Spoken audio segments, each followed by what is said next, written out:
ഏതം വൈത്തമാത്മാനം വിദിത്വാ വിദ്ധായ. ആത്മാനം വിദിത്വാ വിദ്ധായ രണ്ട് കാര്യങ്ങളാണ്.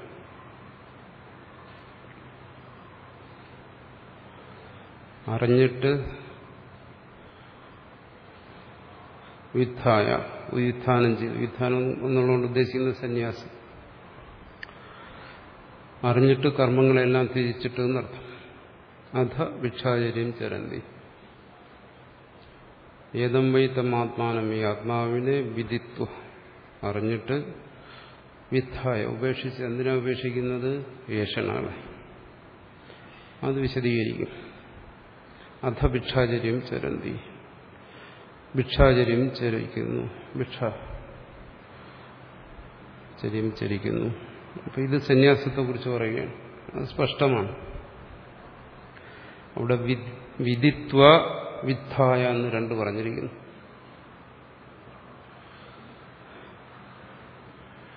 അറിഞ്ഞിട്ട്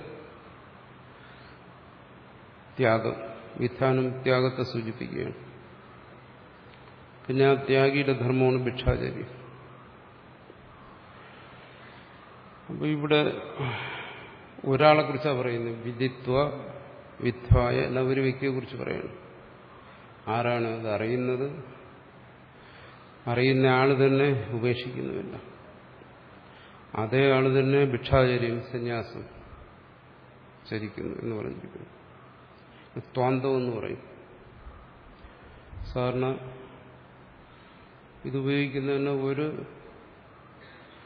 വ്യക്തി പല പ്രവൃത്തി ചെയ്യുമ്പോഴാണ് ഇതുപയോഗിക്കുന്നത്. വിദിത്വ ഒരുവൻ അറിഞ്ഞു, വിദ്ധായ അവൻ തന്നെ സന്യസിച്ചു, പിന്നെ ഭിക്ഷാചര്യം അവന്റെ ധർമ്മം. അപ്പൊ ഇവിടെ ഒന്ന് അറിയുക. എന്തിനറിയുക? ആത്മാവിന്. പിന്നെ സന്യാസം. ഇത് രണ്ടും തമ്മിലുള്ള ബന്ധം എന്താണ്? അതാണ് ഇവിടെ പറയുന്നത്.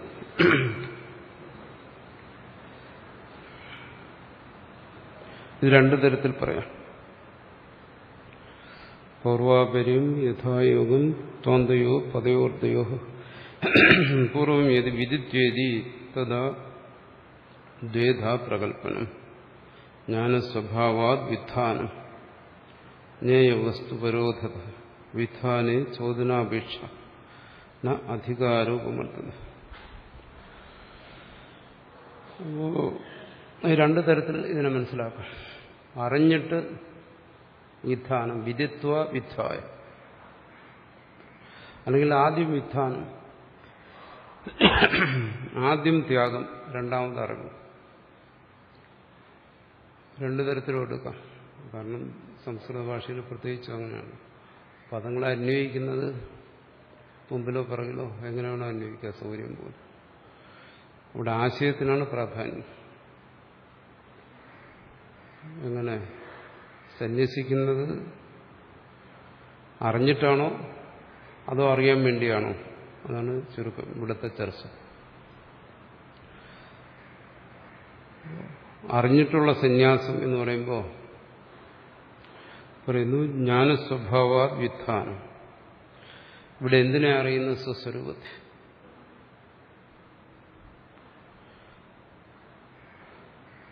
സ്വസ്വരൂപത്തെക്കുറിച്ചുള്ള ബോധം. അപ്പൊ അവിടെ എന്താ പറയുന്നത്? സ്വസ്വരൂപത്തെക്കുറിച്ചുള്ള ബോധത്തിൽ സന്യാസം എങ്ങനെ സംഭവിക്കുന്നു? താൻ കർത്താവാണ്, ഭോക്താവാണെന്നുള്ള ഈ അറിവ്, ഈ അറിവിനെ താൻ തന്റെ പരമാർത്ഥ സ്വരൂപത്തെ ധരിക്കുമ്പോൾ ഈ അറിവങ്ങ് പോകുന്നു.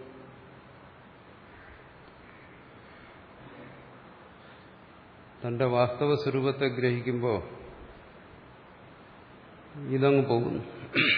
താൻ കർത്താവാണ്, ഭോക്താവാണെന്നുള്ള അത് പോകുന്നു. അത് പോകുമ്പോൾ സ്വാഭാവികമായിട്ട് കർമ്മവും പോകും. പിന്നെ അവിടെ സന്യാസം എന്ന് പറയുന്ന പ്രത്യേകിച്ച് ഒന്നിനെ വിധിക്കേണ്ട ആവശ്യമില്ല. എന്നുവെച്ചാൽ അവിടെ സന്യാസം സ്വാഭാവികമാണ്, സഹജമാണ്. അവിടെ സന്യാസത്തിന് പ്രത്യേകിച്ചൊരു അധികാരിയില്ല. പറയുന്നു. എന്തുകൊണ്ട് ഒരുവൻ കർമ്മം ചെയ്യുന്നു? അജ്ഞാനം കൊണ്ട്. അപ്പോൾ അവിടെ കർത്താവ് ഭോക്താവ് എന്നുള്ള ബോധം ഉണ്ടാവും. അപ്പോൾ അതിനനുസരിച്ച് ഫലത്തെ ഉദ്ദേശിച്ച് കർമ്മം ചെയ്യുന്നു. അപ്പോൾ ആർക്കാണോ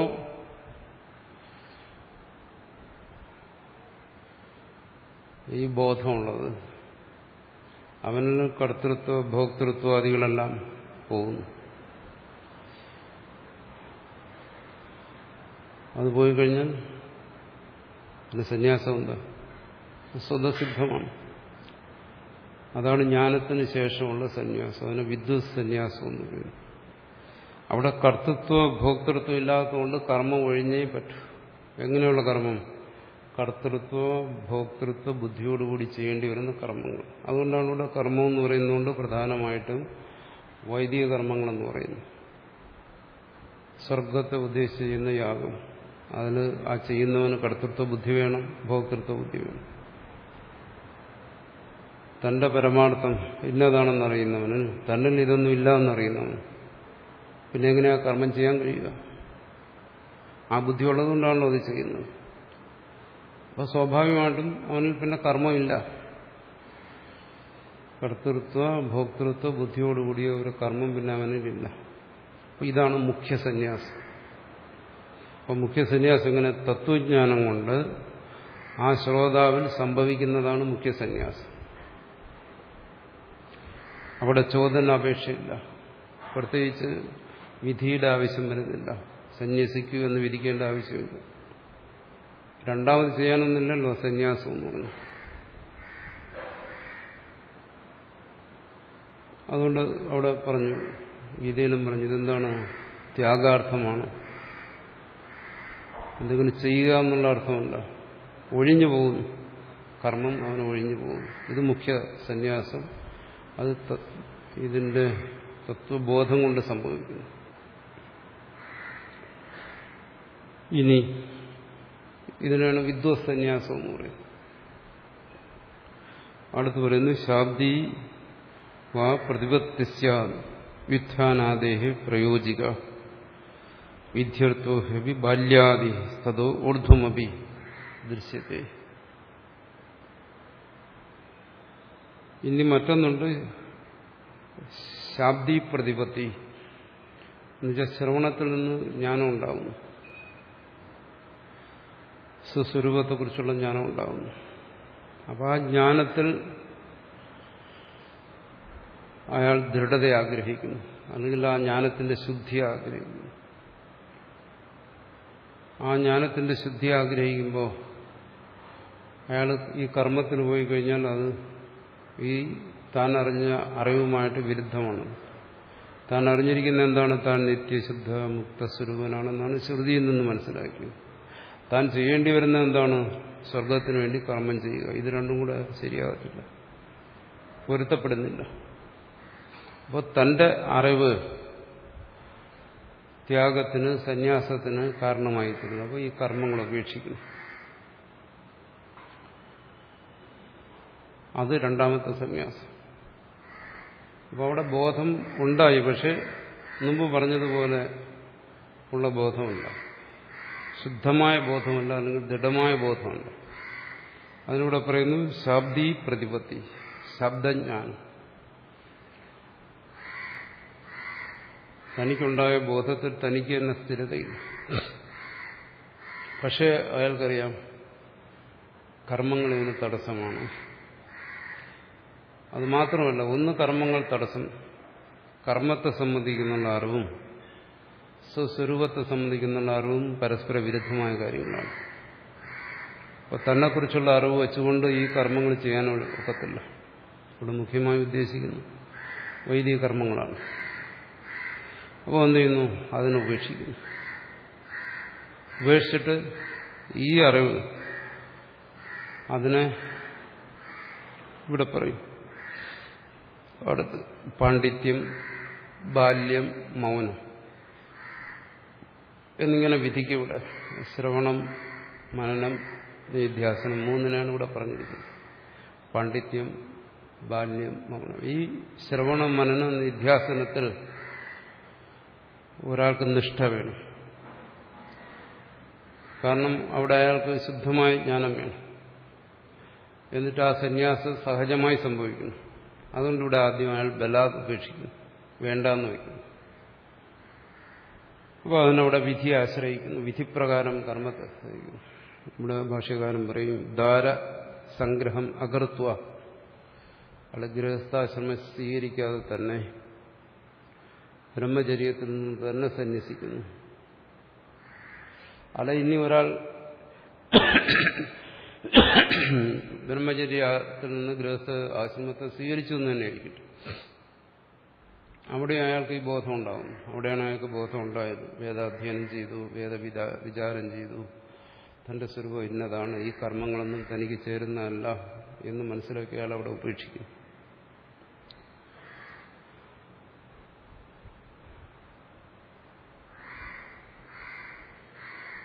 അയാൾ ആ കർമ്മത്തെ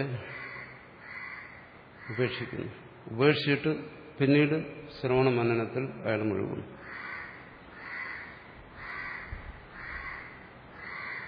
ഇത്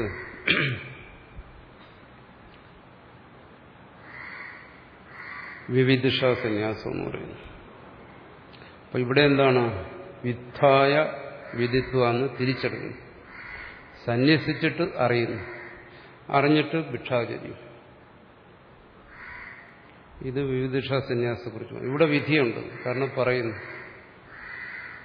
ഇവിടെ തന്നെ പറയും തിഷ്ഠാസി ബാല്യേന തിഷ്ഠാസി, മൗനേന തിഷ്ഠാസി, പാണ്ഡിത്യേന തിഷ്ഠാസി, അങ്ങനെ നീ ഇരിക്കണം. അപ്പോ ശ്രവണമനനാദികളിൽ ഒരാൾക്ക് നിഷ്ഠ കിട്ടണമെങ്കിൽ കർമ്മത്തെ ഉപേക്ഷിച്ചേ പറ്റൂ. ഇവിടെ ശ്രുതിയില് ഭാഷ്യത്തില് എല്ലാം സന്യാസത്തെക്കുറിച്ച് പറഞ്ഞിരിക്കുന്നത് ശ്രവണ മനനാദികളുള്ള നിഷ്ഠയ്ക്ക് വേണ്ടിയിട്ടാണ്. കാരണം അതിന് സമയം ആവശ്യമാണ്. കർമ്മത്തിൽ മുഴുകിയിരിക്കുന്നവന് അതിന് സമയം കിട്ടത്തില്ല. കൂടുതൽ സമയം കർമ്മത്തിന് പോകും, ഇതിന് സമയം കുറയും. അപ്പം ജ്ഞാനത്തിന് ദൃഢത വരത്തില്ല. പിന്നെ അതിനുള്ള യോഗ്യത വേണം, അത് മറ്റൊരു കാര്യം. അതിവിടെ തന്നെ പറയും, അതിനുള്ള യോഗ്യത ഇല്ലെങ്കിൽ പിന്നെ അവൻ കർമ്മം അനുഷ്ഠിക്കുക. അവിടെയാണ് കർമ്മയോഗവും മറ്റും വരുന്നത്. പക്ഷെ ആ സന്യാസം രണ്ടു തരത്തിലുണ്ട് ഇവിടെ പറയുന്നു. ഒന്നുകിൽ വിദിത്വ വിദ്ധായ എന്ന് പറയുന്ന വിദ്വസന്യാസം, തത്വജ്ഞാനത്തിൽ കർമ്മം ഒഴിയുന്നു, സഹജമായ സന്യാസം. അല്ലെങ്കിൽ വിദ്ധായ വിദിത്വ, ബലാൽ കർമ്മത്തെ ഒഴിവാക്കുന്നു, അതിനുള്ള യോഗ്യത ഉള്ളവൻ കർമ്മം വേണ്ടാന്ന് വയ്ക്കുന്നു, ഉപേക്ഷിക്കുന്നു. ആ കർമ്മത്തിന്റെ ത്യാഗം എന്ന് പറയുന്നത് ഗൃഹസ്ഥാശ്രമത്തിന്റെ ത്യാഗം. അതാണ് എന്തവൻ പിന്നീട് തുടരുന്ന ഇതിനാണ് ഇവിടെ സന്യാസം എന്ന് പറയുന്നത്. ശ്രവണ മനനങ്ങൾ തുടരുന്നതാണ്. ഇത് രണ്ടു കൂട്ടരെയും പറയുന്ന ഇതിനെ പറയുന്ന പരമഹംസ പരിവ്രാജ്യം എന്ന് പറയുന്നു. അത് തത്വജ്ഞാനത്തിന് വേണ്ടി കർമ്മത്തെ ത്യജിച്ചാലും ശരി, അല്ല മറിച്ചായാലും ശരി, രണ്ടായാലും എന്താണ്? പരമഹംസ പരിവ്രാജ്യമാണ്.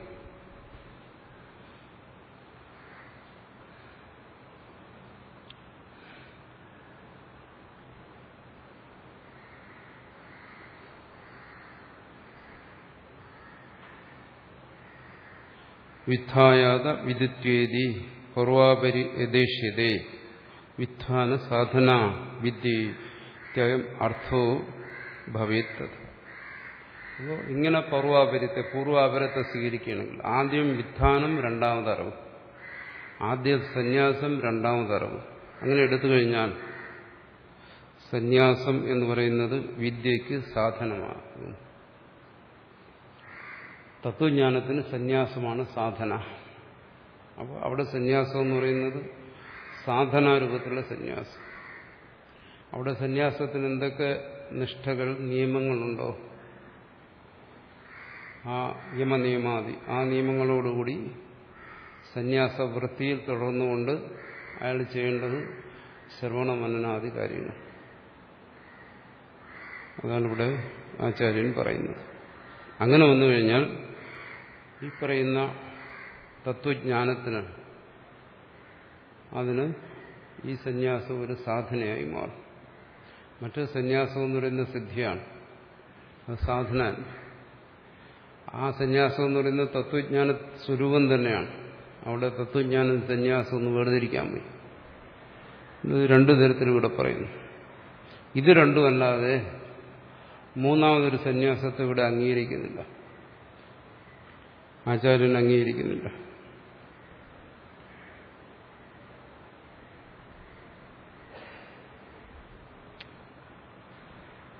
വിദിത്വ കഥമിത്യസ്യ പ്രത്യുക്തർത്ഥ പരാശ്രുതി തസ്മാദിത്യാധികായോജ്യ ന്യാസഹേതുത്വസിദ്ധി.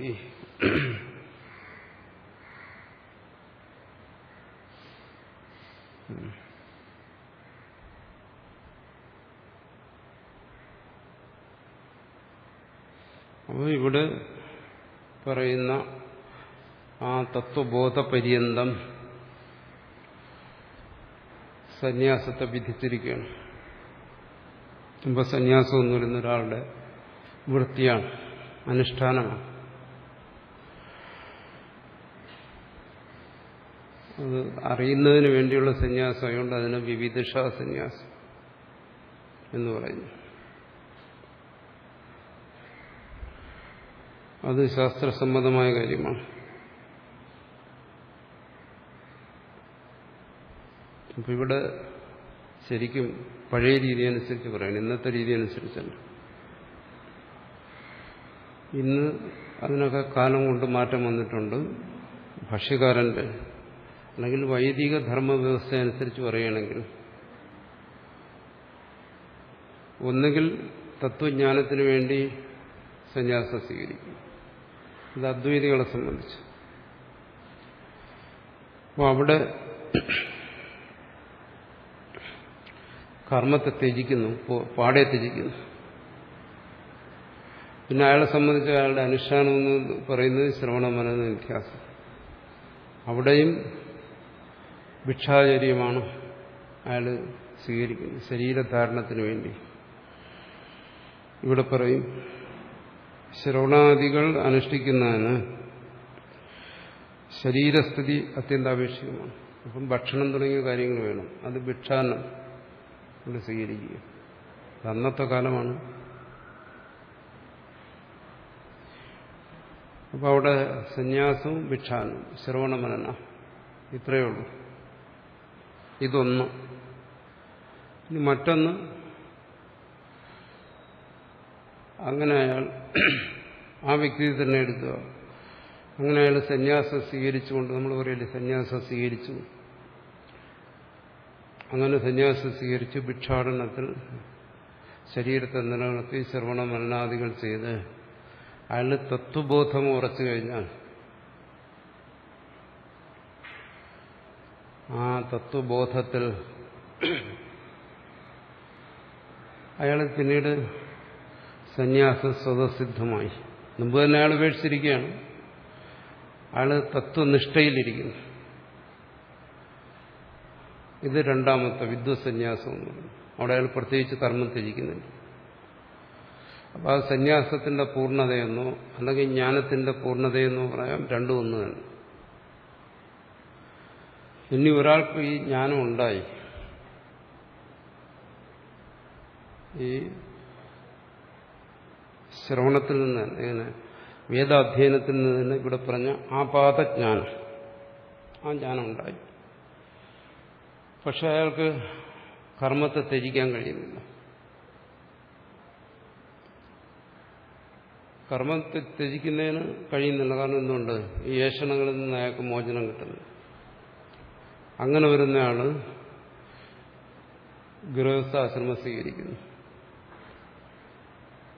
അവിടെ അയാൾ കർമ്മത്തെ കർമ്മയോഗമായി അനുഷ്ഠിക്കുന്നു. ഇതാണ് പഴയ രീതി. നമ്മൾ ഗീതയിലൊന്നും ഈ തരത്തിലല്ല ചർച്ച ചെയ്യും. അപ്പോൾ ശരിക്കും ഈ കർമ്മയോഗം എന്ന് പറയുന്നത് കർമാനുഷ്ഠാനം ഉള്ളിടത്തേ ഉള്ളൂ. ആ കർമാനുഷ്ഠാനം എന്ന് പറയുന്നത് ഗൃഹസ്ഥാശ്രമത്തിലാണ്. അവിടെ കർമ്മയോഗമാണ്. അതുകൊണ്ടാണ് ഭാഷ്യകാരൻ പറയുന്നത് അജ്ഞനാണ് കർമ്മയോഗം എന്ന് പറയുന്നത്. ആ കർമ്മയോഗത്തിൽ അയാൾക്ക് ചിത്തശുദ്ധി വരുമ്പോൾ അയാൾ എന്ത് ചെയ്യുന്നു? അയാൾ അവിടെയും ഗൃഹസ്ഥാശ്രമത്തിൽ അയാൾ കർമ്മത്തെ ത്യജിക്കുന്നു. കർമ്മത്തെ ത്യജിച്ചിട്ട് ഈ ശ്രവണ മനനാദികൾ അനുഷ്ഠിക്കുന്നു. അവിടെ അയാൾ പൂർണ്ണമായ കർമ്മസന്യാസത്തിൽ എത്തിച്ചേരുന്നു. അപ്പോൾ കർമ്മ അനുഷ്ഠാനവും കർമ്മയോഗവും എല്ലാം ഗൃഹസ്ഥാശ്രമിക്കുകയാണ്. ബ്രഹ്മചാരിയെ സംബന്ധിച്ചിടത്തോളം കർമ്മത്യാഗം, ഇതാണ് ഭാഷ്യകാരൻ നിർദ്ദേശിക്കുന്ന വഴി. വൈദികന്മാർക്ക് വേണ്ടി ഭാഷ്യകാരൻ നിർദ്ദേശിച്ച പദ്ധതി ഇതാണ്. ബ്രഹ്മചാരിയെ സംബന്ധിച്ചിടത്തോളം പൂർണ്ണമായ കർമ്മത്യാഗം, അതിന് തത്വജ്ഞാനത്തെ ആഗ്രഹിക്കുന്ന, അല്ലെങ്കിൽ അവൻ ഗൃഹസ്ഥാശ്രമം. രണ്ട് വഴിയേ ഉള്ളൂ. ഒന്നുകിൽ കർമ്മത്തെ പൂർണ്ണമായും ത്യജിച്ച് ശ്രവണ മനനങ്ങളിൽ ഇരിക്കുക, അല്ലെങ്കിൽ ഇവിടെ പറയുന്ന തരത്തിൽ ധാരാപരിഗ്രഹത്തോടുകൂടി ഗൃഹസ്ഥാശ്രമത്തിലിരുന്ന് അവിടെ ഇരുന്നുകൊണ്ട് കർമ്മത്തെ അനുഷ്ഠിക്കുക, കർമ്മയോഗമായി. ഇതിന്റെ രണ്ടിന്റെയും ഫലം എന്ന് പറയുന്നത് ആത്യന്തികമായി സർവകർമ്മ സന്യാസം. അത് തത്വജ്ഞാന നിഷ്ഠ തന്നെയാണ്, വിദ്വത് സന്യാസം. ഈ മൂന്ന് വഴികളാണ് ഇവിടെ ഭാഷ്യകാരൻ നിർദ്ദേശിക്കുന്നത്.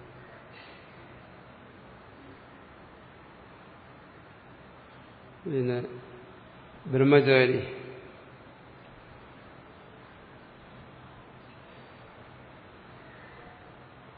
അങ്ങനെയല്ല, നമ്മൾ ഛാന്തോക്യത്തിനും മറ്റും ചർച്ച ചെയ്തു. ബ്രഹ്മചാരി തന്നെ ബ്രഹ്മചര്യ വ്രതമനുഷ്ഠിക്കുന്നു, വനത്തിലും മറ്റും താമസിച്ച് ഉപാസനകളും മറ്റും ചെയ്യുന്നു. അങ്ങനെയുള്ള ബ്രഹ്മചാരികൾ, ഗൃഹസ്ഥാശ്രമത്തെ സ്വീകരിക്കാത്ത നൈഷ്ഠിക ബ്രഹ്മചാരി, അവർ പലതരത്തിലുള്ള അവർ കർമ്മസിച്ച് ധാരാപരിഗ്രഹം അവർ ചെയ്യുന്നില്ല. അവർ പല ഉപാസനകൾ ചെയ്യുന്നു, ഈ തത്വവിചാരവും ചെയ്യുന്നു. അല്ലെങ്കിൽ ബ്രഹ്മചര്യ വ്രതം അനുഷ്ഠിച്ചുകൊണ്ട് അത് തന്നെ ഒരു വ്രതമായി സ്വീകരിക്കുന്നു, അല്ലെങ്കിൽ മറ്റെന്തെങ്കിലും ഉപാസനകൾ ചെയ്യുന്നു. നൈഷ്ഠിക ബ്രഹ്മചാരിയായിരിക്കുന്നു. അവർക്ക് ഉത്തരായണത്തിലൂടെയുള്ള ഗതി ചാന്തോക്യത്തിൽ ചർച്ച ചെയ്തതാണ്. അതും അംഗീകരിക്കുന്നു. അവിടെയും ഉണ്ട് അങ്ങനെയുള്ള പരിവ്രാജകന്മാരുമുണ്ട്. അവിടെ വൈഖാനസന്മാർ, പരിവ്രാജകന്മാരെന്നൊക്കെ പറഞ്ഞ് അവിടെ വിശദീകരിച്ചു. അങ്ങനെയുള്ളവരെ സംബന്ധിച്ചിടത്തോളം അവർക്ക് ഉത്തരായണത്തിലൂടെയുള്ള ഗതിയാണ്. ഹിരണ്യഗർഭലോകപ്രാപ്തി വരെയുള്ള ഫലങ്ങളുണ്ടാവും. കാരണം എന്തുകൊണ്ട്? അവർ ശ്രവണ മനനാദി അനുഷ്ഠിക്കുന്നത്. അതേസമയം അവർ സന്യാസിമാരോ അല്ലെങ്കിൽ നൈഷ്ഠിക ബ്രഹ്മചാരിമാരോ ആണ്.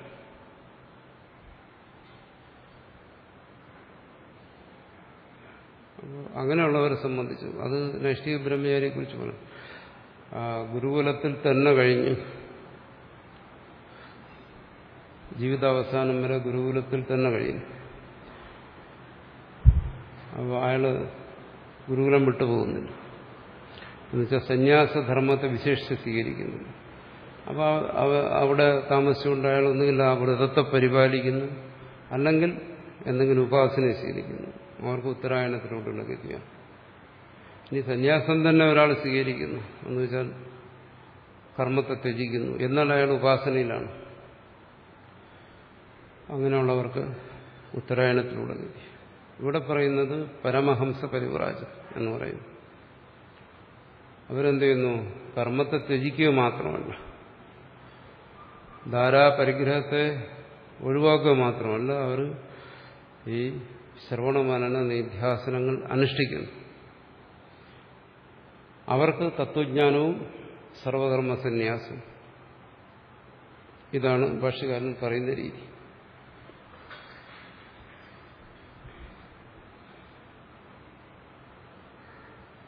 നിശേഷ കർമ്മസന്യാസം വിദ്യായാ സാധനം ശ്രുതി സന്യാസ സാധനം ജ്ഞാനം നിർവക്തി അത്രാപിച്ച. ഇവിടെ എന്താണ്? നിശേഷകർമ്മ സന്യാസം. നിശേഷകർമ്മം എന്ന് പറയുന്നത് കാമ്യം, നിഷിദ്ധം, നിത്യം, നൈമിത്തികം. ഇതിനാണ് നിശേഷകർമ്മം എന്ന് പറയുന്നത്. കാരണം ഇത് വൈദികരോട് പറയുന്നതാണല്ലോ. അപ്പോൾ ഈ സർവകർമ്മങ്ങളെയും ത്യജിച്ച് ശ്രവണാദികളിൽ മുഴുകുന്ന ഒരാൾ ബ്രഹ്മചര്യനിഷ്ഠയിൽ ധാരാപരിഗ്രഹം കൂടാതെ, ഇത് പ്രധാനമായിട്ടും പുരുഷനെ ഉദ്ദേശിച്ചിട്ടാണ് ഇവിടെ പറയുന്നത്. സ്ത്രീയെ ഉദ്ദേശിച്ചുള്ള കാര്യം ഇനി നമ്മൾ പറയും. അങ്ങനെ ചെയ്യുമ്പോൾ വിദ്യായ സാധനം ശ്രുതി. ശ്രുതി പറയുന്നു ഇത് വിദ്യയ്ക്ക് സാധനമാണ്. അതുകൊണ്ട് ജ്ഞാനപ്രാപ്തി ഉണ്ടാകും. സന്യാസ സാധനം ജ്ഞാനം നിർവ്യക്തി അത്രാപിജ ശ്രുതി. അപ്പൊ സന്യാസമാകുന്ന സാധനത്തോടു കൂടിയതാണ് ജ്ഞാനം. എന്ന് വെച്ചാൽ ജ്ഞാനത്തിന് സന്യാസം ഉപായമാണ് എന്ന് പറയുന്നു. എന്നാൽ ഒരു സന്ദർഭത്തിൽ സന്യാസം ജ്ഞാനം തന്നെ എന്നും പറയുന്നു.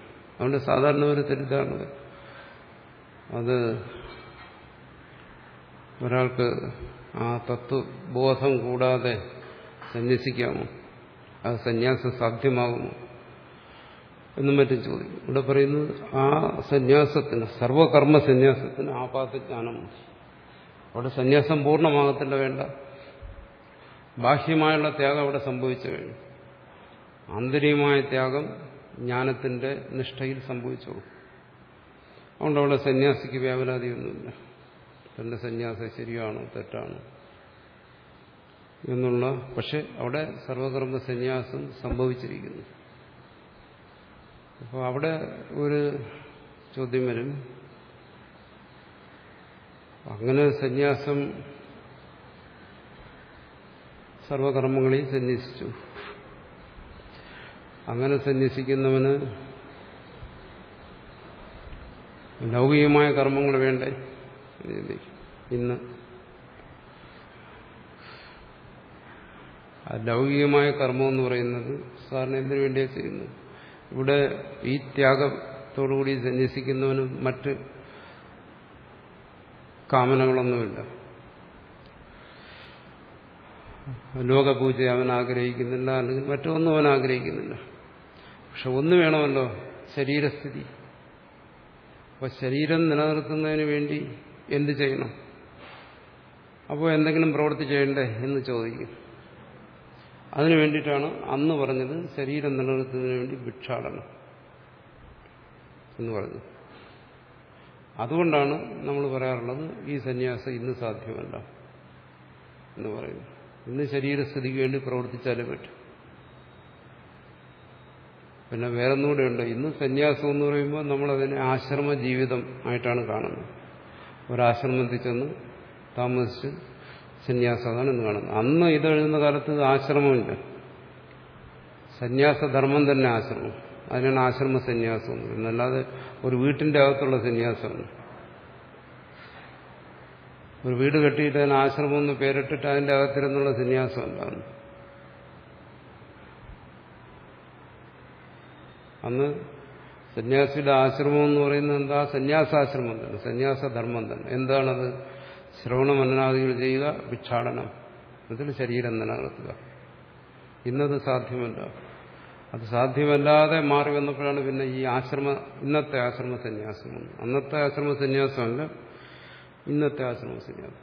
അപ്പോൾ സന്യാസിയും ശരീരം നിലനിർത്തുന്നതിന് വേണ്ടിയെങ്കിലും എന്താണ് പ്രവർത്തിക്കേണ്ടി വരുന്നു. അപ്പോൾ പിന്നെ ആ പ്രവൃത്തി എങ്ങനെ ചെയ്യണമെന്നുള്ളതായി. അപ്പോൾ സന്യാസിക്കും കർമ്മയോഗം വരുന്നു. ഇതൊക്കെ കാലം കൊണ്ട് വന്നു ചേർന്നതാണ്. ഈ ഭാഷ്യകാരന്റെ ദൃഷ്ടിയിൽ കർമ്മയോഗം ഗൃഹസ്ഥാശ്രമിക്കേ ഉള്ളൂ. ആ കൃത്യമായ ആ വൈദിക ജീവിതധർമ്മം അനുസരിച്ചാണ് പോകുന്നത്. കാരണം അന്ന് ഭിക്ഷാടനം, ഭിക്ഷ സ്വീകരിക്കുന്നത് സമൂഹം അംഗീകരിച്ച കാര്യമാണ്. സന്യാസിക്ക് ഭിക്ഷ കൊടുക്കും, സന്യാസിക്ക് ഭിക്ഷ സ്വീകരിക്കാം. പക്ഷെ ഇന്നത് സാധ്യമല്ല. ഇന്ന് കൊടുക്കുന്നതും വാങ്ങുന്നതും ഒക്കെ ശിക്ഷാർഹമാണ്. കാലവും നിയമങ്ങളും ഒക്കെ മാറി. അപ്പോൾ സന്യാസിക്ക് ആശ്രമം വന്നു, കെട്ടിടം ആശ്രമം വന്നു, വീട് ആശ്രമം വന്നു. അപ്പോൾ അവിടെ ശരീരത്തെ നിലനിർത്താൻ പ്രവർത്തിക്കണം. ആ പ്രവൃത്തി പിന്നെ എന്ത് ചെയ്യണം? അങ്ങനെ കർമ്മയോഗമാക്കി ചെയ്യേണ്ടി വരുന്നു. ഇത് കാലം മാറിക്കൊണ്ട് വന്നതാണ്. ഇന്നത്തെ കാലത്തിൽ ഇതേ പ്രായോഗികമാകും. അന്നത്തെ കാലം തിരിച്ചു വരാനും പോകുന്നുണ്ട്. അതിൻ്റെ വ്യത്യാസം മനസ്സിലാക്കും. അതുകൊണ്ടാണ് ഇന്ന് സന്യാസിക്ക് കർമ്മയോഗം, ബ്രഹ്മചാരിക്കൊക്കെ കർമ്മയോഗം വന്നു. അന്നത്തെ നിലയ്ക്കാണെങ്കിൽ സന്യാസിക്കും ബ്രഹ്മചാരിക്കും ഒന്നും കർമ്മയോഗമില്ല.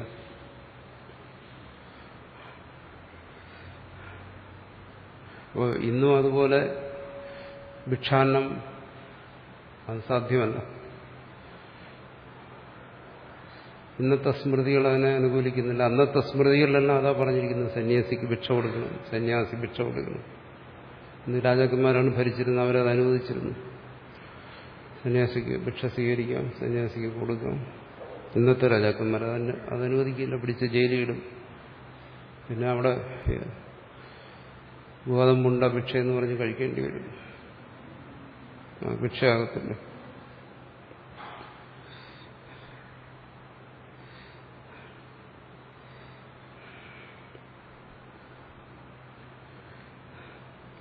അങ്ങനെ സംഭവിക്കാറുണ്ട്. ഇപ്പോൾ ഭിക്ഷ എടുക്കുന്നവരെ പിടിച്ച്, അലഞ്ഞു തിരിഞ്ഞ് ഭിക്ഷ എടുക്കുന്നവരെ പിടിച്ച്, അങ്ങനെയുള്ള സന്യാസിമാരെ കണ്ടിട്ടുണ്ട്. 6 മാസമൊക്കെ ജയിലിൽ കിടന്നിട്ട് വരുന്നവർ, ദേഹത്തെല്ലാം മുട്ടപ്പേനൊക്കെ പിടിച്ച്, കുളിക്കാതെ ആകെ കഷ്ടപ്പെട്ട് 6 മാസം ജയിലിലായിരുന്നതുകൊണ്ടാണ് പിടിച്ച് ജയിലിൽ ഇട്ട് ഭിക്ഷാടനം നിരോധിച്ചിരിക്കുകയാണ്. ഈ പുസ്തകത്തിലൊക്കെ എഴുതി വെച്ചിരിക്കുന്ന പഴയ കാലത്ത് പറഞ്ഞു കേട്ടിട്ട് ഇയാൾ ഭിക്ഷാടനത്തിനിറങ്ങി, പിടിച്ച് ജയിലിൽ ഇട്ട്. ഞാൻ നേരിട്ട് കണ്ടിട്ടുള്ളതാണ്. അതുകൊണ്ടാരും അത്തരം പരീക്ഷണങ്ങൾക്കൊന്നും വരുമ്പോഴരുത്. കുറച്ച് ബുദ്ധിമുട്ടായെങ്കിലും എന്തെങ്കിലും പണി ചെയ്ത് ജീവിക്കുന്നതാണ് നല്ലത്.